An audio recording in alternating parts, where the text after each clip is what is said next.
C'est l'une des terres qui a fait basculer le destin du Royaume-Uni. Au sud du pays de Galles, les habitants de Merthyr Tydfil ont massivement voté pour quitter l'Union européenne il y a 3 ans. À l'heure où le pays doit organiser des élections dans la précipitation, c'est à ses électeurs qu'est venu s'adresser l'homme fort du Brexit, Nigel Farage. Assumez-vous de surfer sur la déception des gens? Non, c'est moi qui suis déçu. Je suis très déçu. Je pensais que j'avais mon job. Si je suis de retour, c'est parce qu'on a été trahi. C'est aussi simple que ça. Le sud du pays de Galles est une région qui a voté pour quitter l'Union de manière significative. C'est aussi la terre du Parti travailliste.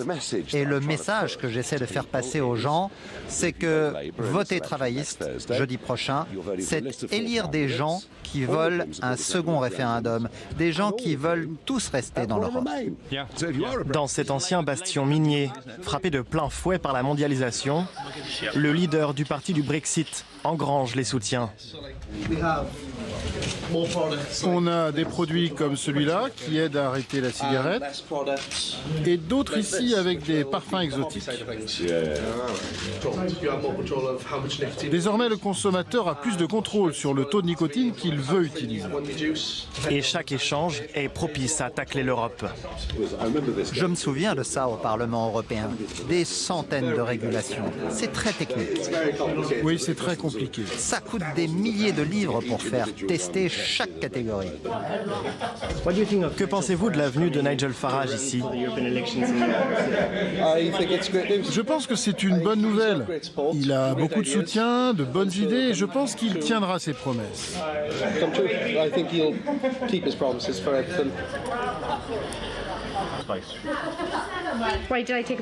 Pourquoi j'ai pris une photo avec lui? Parce que j'ai voté pour lui quand il était à UKIP. Savez-vous s'il a un programme pour les élections? Non, je n'en sais rien. Mais vous savez que vous voterez pour lui quand même. Oui, totalement.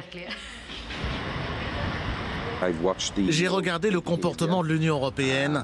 Il forme une dictature. Je fais beaucoup plus attention depuis le référendum.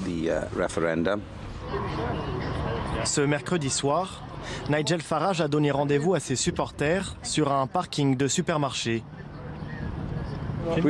On va enfin reprendre la main sur notre politique et notre démocratie que le Parlement nous a volée.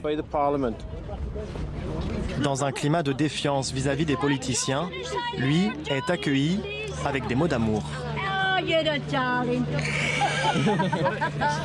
I get called all sorts of things, you know. You'd be amazed. Darling's good. I know it's very good. I wasn't complaining. Thank you. Nigel Farage.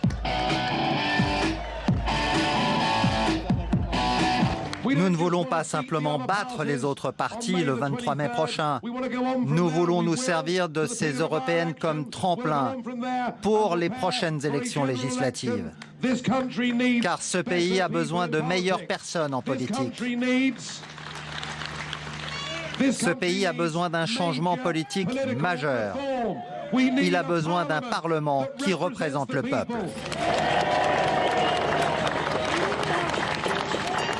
Symptôme du chaos politique qui règne en Grande-Bretagne, c'est aujourd'hui un mouvement d'à peine 2 mois, sans aucun programme économique, éducatif ou sécuritaire, qui deviendra probablement le premier parti britannique dans une semaine.